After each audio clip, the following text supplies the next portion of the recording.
Bismillahirrahmanirrahim. Assalamualaikum warahmatullahi wabarakatuh. Selamat berjumpa lagi dengan saya Dwi Swartini pada pembelajaran biologi kelas 12 MIPA. Kali ini kita sudah memasuki KD yang kedua, yaitu tentang metabolisme sel, ya, KD 3.2. Nah, kita akan buka saja PowerPoint-nya. Ya. Sudah terlihat? Ya, kita akan slideshow. Ya. Topik metabolisme. Kelas 12 MIPA di semester ganjil kali ini masih belajar dari rumah. Ya. Kompetensi dasarnya adalah menjelaskan proses metabolisme sebagai reaksi enzimatis dalam makhluk hidup. Kemudian pasangannya adalah menyusun laporan hasil percobaan tentang mekanisme kerja enzim, fotosintesis, dan respirasi anaerob. Berikutnya, indikator pencapaian kompetensi. Ya, kompetensi apa yang harus dicapai pada pertemuan kali ini?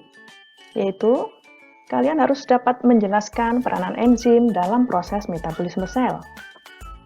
Selanjutnya, tujuan pembelajarannya adalah melalui literasi, diskusi, dan informasi serta menyaksikan video demonstrasi tentang percobaan enzim katalase, peserta didik dapat menjelaskan peranan enzim dalam metabolisme dan aplikasinya dalam kehidupan sehari-hari. Nah, sebelum memasuki peta konsep, ada baiknya kamu melihat tayangan video berikut ini. Tonton baik-baik ya. Ya, kita saksikan berikut ini adalah video demonstrasi untuk pengujian enzim katalase. Ya, percobaan enzim katalase. Ya, ini adalah tahap persiapan, yaitu menyiapkan beberapa alat dan bahan seperti tabung reaksi, rak tabung reaksi, kemudian ada pipet, ya, lampu bunsen, kemudian juga bahannya berupa ekstrak hati atau potongan hati, ya, dan juga air peroksida atau H2O2, air yang bersifat racun, ya. Nah, kali ini yang akan kita lakukan yaitu menggunakan sampel hati kambing, ya. Namun hatinya ini tidak saya gerus, tetapi saya potong-potong kecil, ya. Nah, ini adalah persiapan, yaitu mengambil H2O2 secukupnya sekitar 1 mili atau 1 cm.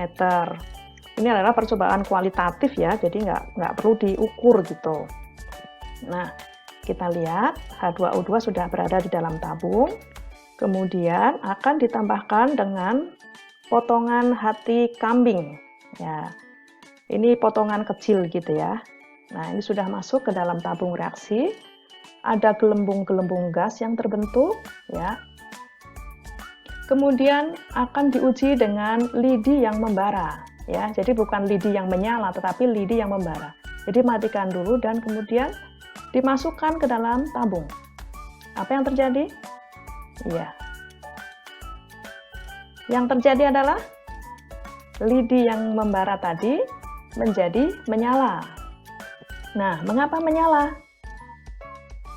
Nah, ini diulang kembali, ya, dengan cara ditutup tadi tabungnya supaya gas nggak keluar. Nah, masih menyala. Artinya apa? Artinya adalah di dalam tabung terbentuk gas, ya. Nah, gas apakah yang menyebabkan lidi yang membara tadi menjadi menyala? Ya, mau tahu jawabannya? Silahkan dicari jawabannya. Bagaimana, sahabat pintar, setelah menyaksikan video tayangan tadi, yaitu tentang pengujian enzim katalase? Ya, menarik bukan? Ya, tentu kalian ingin mencobanya, ya. Tapi sekarang kondisi sedang BDR atau belajar dari rumah.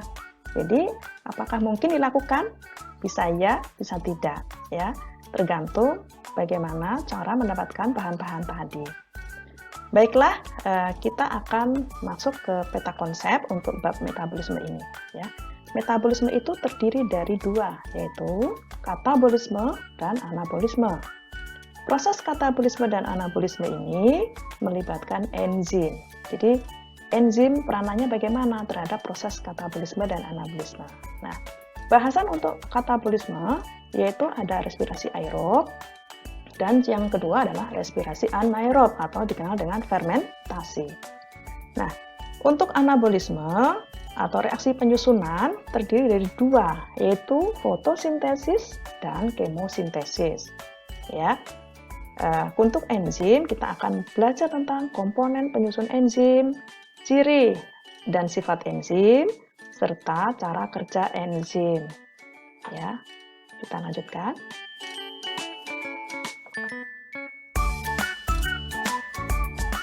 Ya. Nah, ini metabolisme. Apa sih metabolisme itu? Ya, metabolisme adalah semua reaksi yang terjadi di dalam tubuh makhluk hidup, ya. Nah, metabolisme ini berasal dari kata metabola, ya. Metabola itu sebuah perubahan. Jadi, apakah ada perubahan di dalam proses katabolisme dan anabolisme? Iya, tentu saja, ya. Jadi tadi ada anabolisme atau reaksi penyusunan dan katabolisme atau reaksi pembongkaran.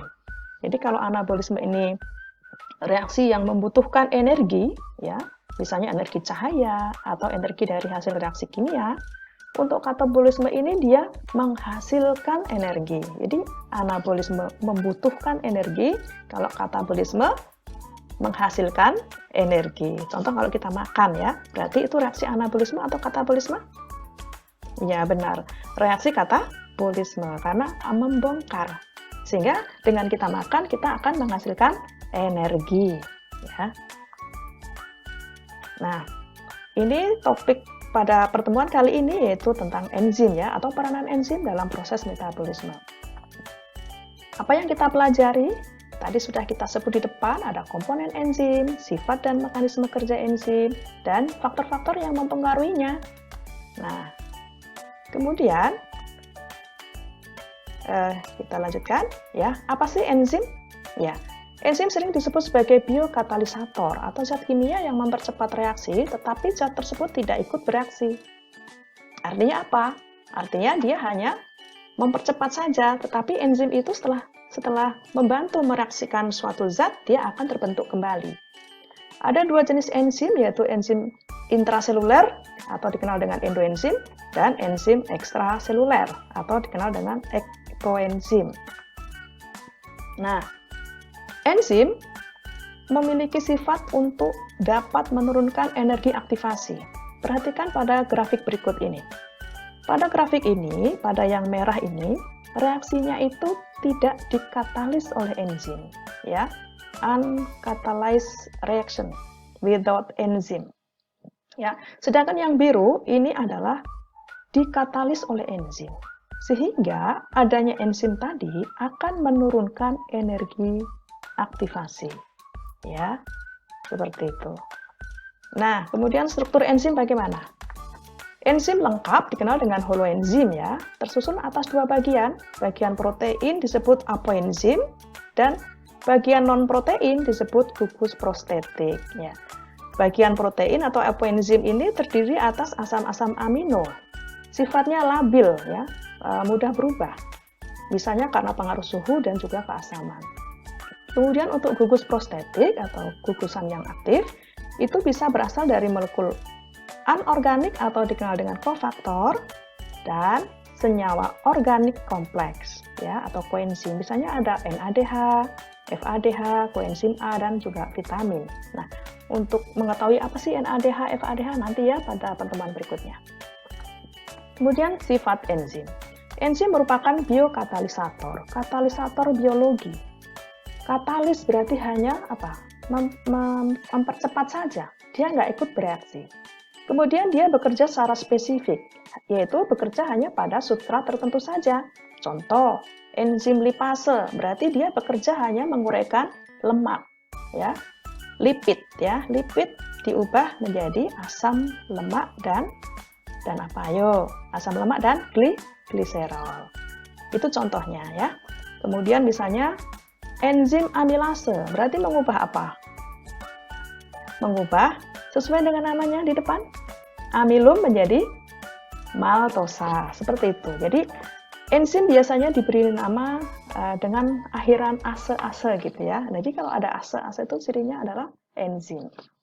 Nah, kemudian bekerja secara bolak-balik. Ya, tadi dicontohkan bahwa enzim lipase itu mengubah lemak menjadi asam lemak dan gliserol.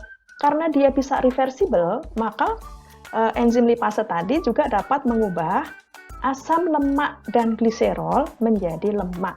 Nah, jadi kalau kita makan ya kelebihan lemak, gitu ya, kelebihan energi, itu kita bisa jadi gemuk ya, karena apa? Di dalam tubuh kita itu disusun kembali lemak yang kemudian disimpan di bawah kulit kita, gitu. Nah, diperlukannya dalam jumlah sedikit saja, yaitu enzim sifatnya ya, dapat digunakan berulang kali. Tadi contohnya ya, karena dia nggak ikut bereaksi, maka enzim itu dapat digunakan lagi.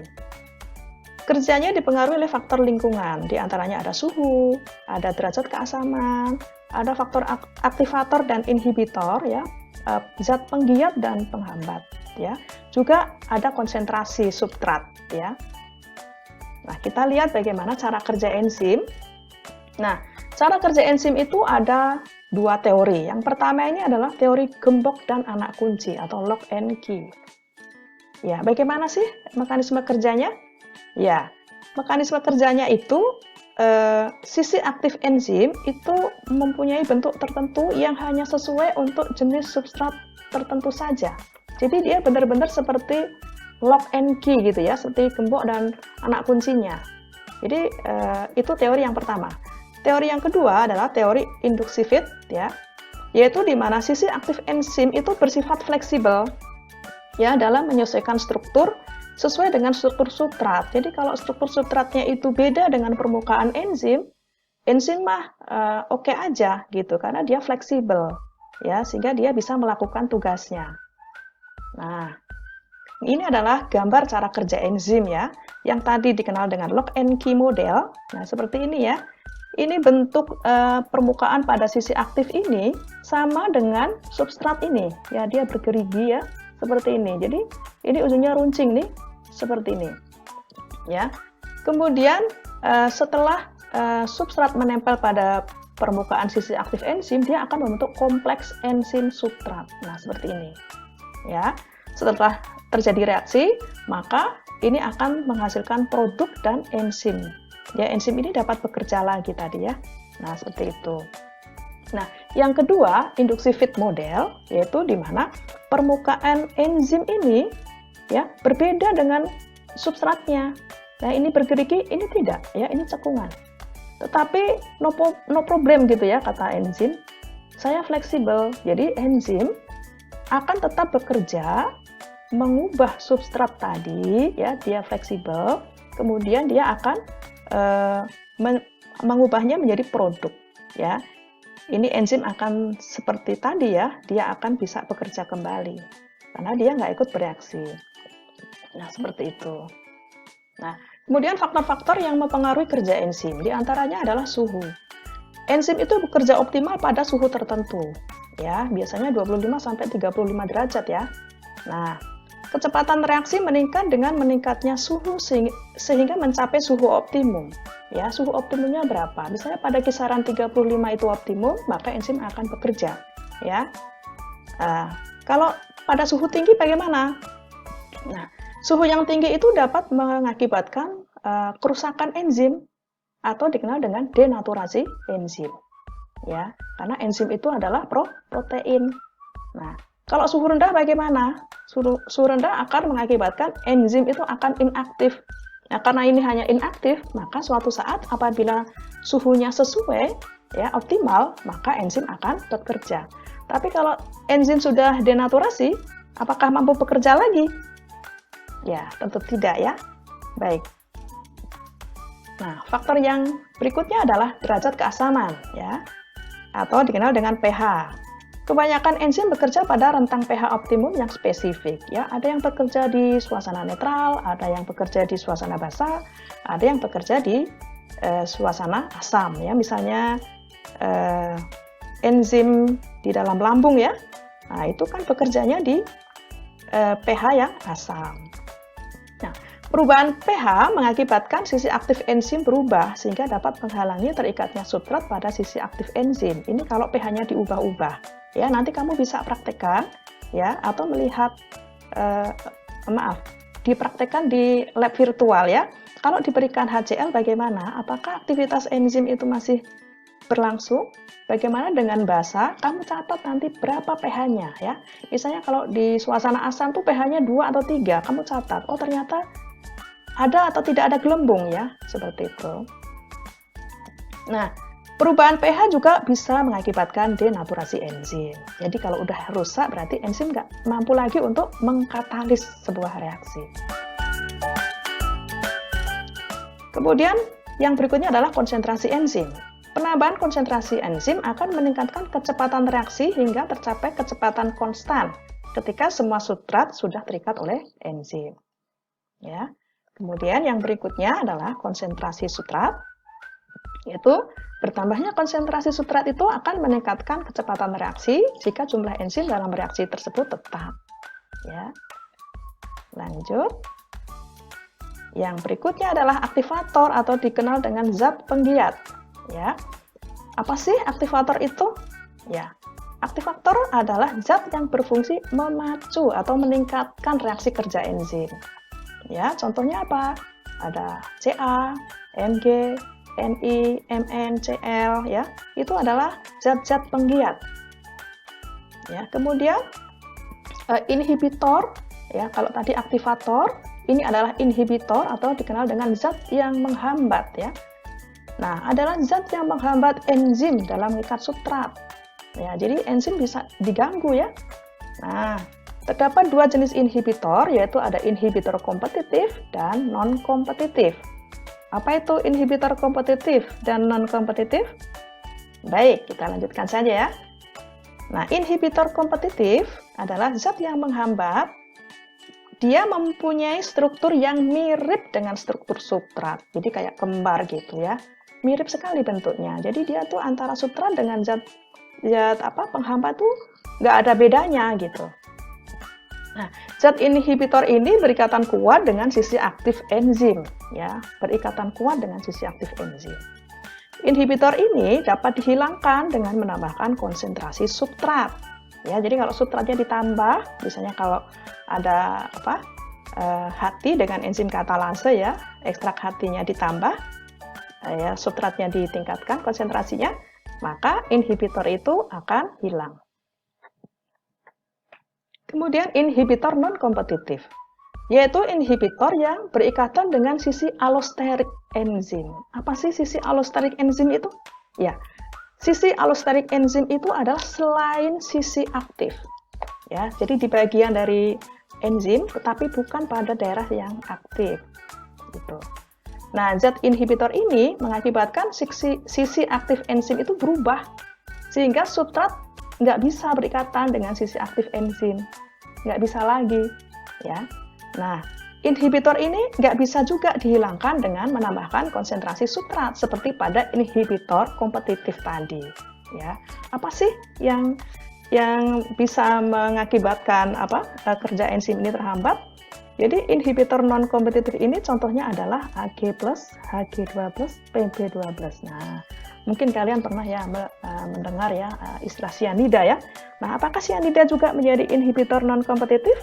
Nah, kamu bisa cari jawabannya ya nanti melalui literasi. Nah,